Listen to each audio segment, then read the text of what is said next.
the day I'm making this video, I realized my car was broken into last night, so that's great. Feels like when you see those videos of India of people like clinging to the train, gotta get there fast because I'm running late because Google Maps lied to me. Nothing in life worth having comes easy.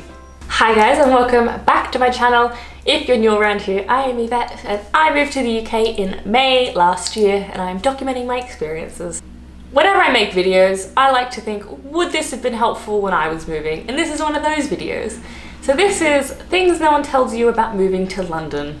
I'm sure I have a lot of northerners telling me how good the north is. I'm prepared for it, but these are things just to prepare you for London life or city life if you're from like me who came from the suburbs. And I came to London as a tourist, but living here is very different. So these are all things you learn once you live. Number one, no matter where you are in London, your commute will take at least 40 minutes, most likely an hour. I do not understand. Even Google will be like, oh, it's like 20 minutes. And then it still ends up taking me 40. And I think Google has no idea how you connect in a tube station. It's just like, oh, you just change at Victoria. Like you only need like a minute for that ride. And you're like, no, I'm walking for 10 minutes. I always add at least 10 to 15 minutes to whatever Google tells me. So make sure you do that. Always budget at least an hour to get anywhere and then you'll never be late. Unless you're like me and just make dumb mistakes on the tube. Council tax. Council tax varies borough to borough and it changes drastically and it changes on your actual apartment or your house. I think if you have a house or depending how big your apartment or your house is the more you pay as well as the borough you're in. I picked a bad borough. My borough is very expensive. It's actually quite a bit more than the Australian council tax. I think I pay about £1,500 a year on council tax, which is quite a lot. I do have Hampstead Heath and a few other parks around, so I understand like that's where the money comes for that. So it's not the worst, but definitely something you need to budget for that you might not realize. So, and also we get nightly bin pickups, which tell me about this elsewhere in the UK. Where I was in Sydney, we had one night that was bin night, where here it seems to be, where I live anyways, every night you can put stuff out and the garbage man will come grab it. So, or is that just because I live kind of on a high street? Tell me, I'd be fascinated to know in case I'm like move somewhere else and then I start leaving rubbish on the curb for no reason. Rent is expensive. London is expensive to live in, no doubt. I'm from Sydney, so Sydney is also exorbitantly expensive to live in. So I'm kind of coming from already high expectation. But I wanted to put it in case you're not coming from Sydney. If you're coming from anywhere else in Australia or even America. I even looked on like whatever the real estate site is for LA. Not moving there, just interested to look at real estate. You can buy some beautiful big houses in the Hollywood Hills for the same price you'd get like a terraced house in London. It's crazy. Same with Sydney, you won't get anything. For the price of a terraced house in London, like you'd say zone 3-ish, you would not get a 5-bedroom house about an hour and a half outside the city in Sydney. So that's why my expectations are skewed because it's all expensive. I don't know how anyone's going to afford a house who is a millennial or a Gen Z. Renting forever, it'll seem. So you actually have to budget. So if you're earning £30,000 a year, you'll probably pay 50% of that just on rent and then tax. So you don't have a lot of disposable. That's why room sharing is a big thing in the UK. So spare room's a good side if that's what you're into. Once you move to London, you stop going to the tourist sites. I was in London since May and I didn't go see Tower Bridge until October, and that's because my dad was visiting. To be fair, Big Ben is covered in scaffolding and doesn't look very nice, so it's not really worth the trip down, but I do go on runs sometimes through the city just to I ran to Buckingham Palace once just because I thought it'd be a cool thing to do to say you ran from home to Buckingham Palace. I don't live that close to Buckingham Palace. I had to catch the train back, I got too tired, but I did do it. So other than that, you don't see the touristy stuff. However, that said, from my experience, London has a lot more happening regularly. So like secret cinema, backyard cinema, there's like a lot of museum installations. So there's always something happening. So you're always out doing things. They're just not the traditional touristy things. Like I've not ever been in the London Eye, and I've never gone up the Shard. I was thinking of maybe going up the Shard for like an anniversary dinner or something, or maybe just going up to that. I think you can go to the second level or something for free, and then it's basically the same and have a drink rather than pay a lot for some food. You know, I don't know. Maybe I'll do it for a special occasion. Maybe I'll wait till my parents are here and they can pay. My next one on the list, Daniel suggested, because it hasn't happened to me, but it has happened to him, is that they say you get black bogies. Do people say bogies, or is that just a Harry Potter thing? Or boogers? Inside your nose. What do you even call it? Boogers? What do I call it? I don't even know what I say. Anyways, the inside of your nose will go black from the pollution. Now, people say London's pollution's quite bad, which I'm sure it is on some like scale, but I haven't found that personally. I do find it if you catch the tube for like a long period of time and you're in the tunnels, then I can kind of almost see the pollution in the air. But when I'm outside, I don't have any pollution. I think because one of you guys told me this actually, 49% of London is covered in green space. So I think that helps with the pollution, or at least like diffusing it a bit. Maybe Sydney was really polluted, so once again, my standards are already pretty low. But I haven't had too many dramas. Daniel has had black bogies though. When you move to London, you'll realize that walking fast is normal. In Australia, I was a fast walker and I was like zigzagging around everyone, and now I'm one of them, you know, but I was always this way. And even now I like cut around people. Like, people probably think I've lived here my entire life by how fast I walk. Yeah, not a city for slow walkers. I'm always like on a mission. It's very rare. I think maybe if I'm in a park is about the only time I'll like saunter around, but generally I'm like, gotta get there fast because I'm running late because Google Maps lied to me.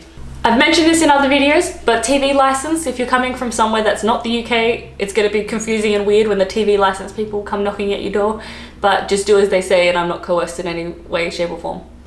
The TV license, if you don't know, is to watch BBC, so there's no ads. The bus is way better than the tube. When I first came to London, I actually never got a bus just because bus travel isn't a thing in Australia. Yes, we have them. I don't even know how you catch one. I have no idea of the routes. I have no idea of how you pay. I assume it's an Opal card like everything else, or an Oyster card, but either way, buses are not that helpful because everyone has a car in Sydney. The only time you wouldn't drive is if you were catching the train, so like there's no point to having a bus. Anyways, buses in the UK are great. Often they're faster because parking in London can be a bit of a pain, so you can just get somewhere there without parking. However, my favourite thing about buses is that it's like £1.50 for 90 minutes, so you can catch multiple buses all around and it only costs you £1.50, whereas the tube can get expensive. So quite like the bus. I was so annoyed that I never caught a bus when I first came because I was like doing the tourist thing of like getting a double-decker bus, and now I like do it to work, so it's when you know you've assimilated. My last point is avoiding peak hour or rush hour, however you call it. The tube is mental. I have had to change trains at to the Victoria line at Euston. It gets dangerous. So the platform, I don't know if the platform's quite narrow, but people pile on and it's already like, imagine the platform's completely packed and then people are continuing to pile on before trains come because they're trying to get on the train. So people can fall onto the tracks because there's no barriers if the people push hard enough.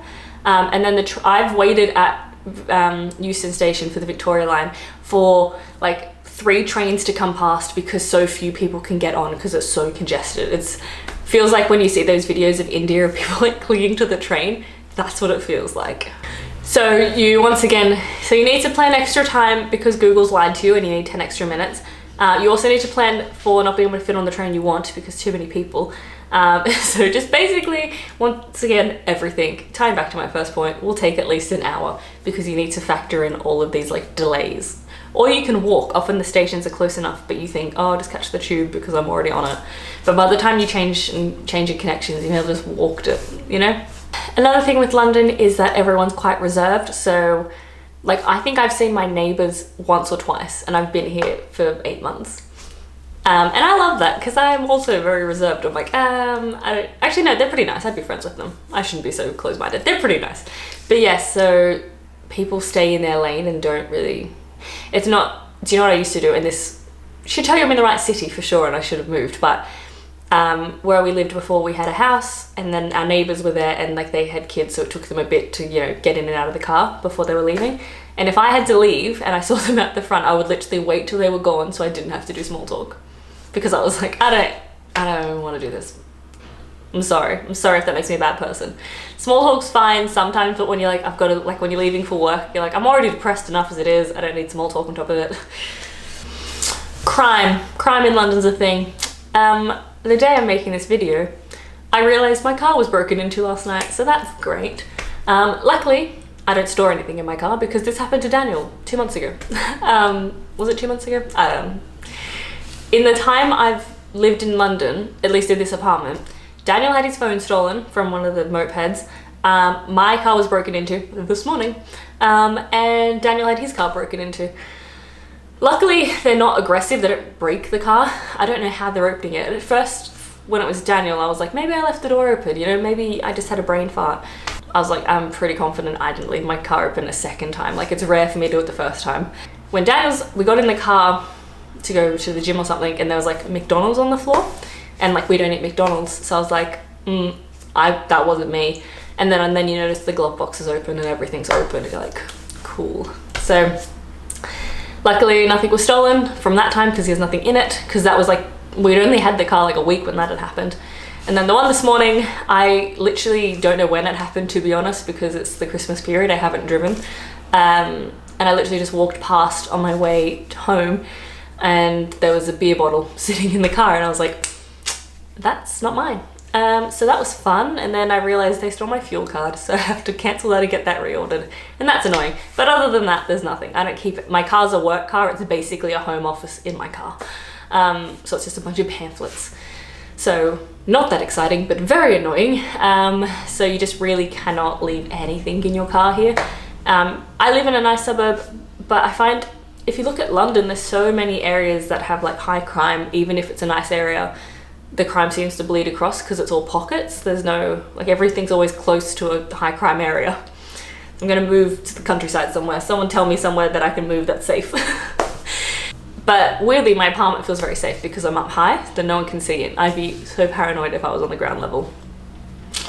But yeah, definitely, I used to, just for context, which my parents would be like rolling their eyes if they saw this.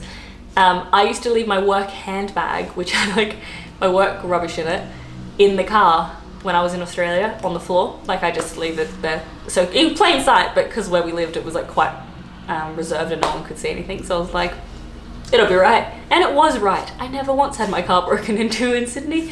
But I did live in the suburbs, not like the inner city like now. So tell me if that's the same where you are, because I feel like that's very much a London city problem, not like a UK problem.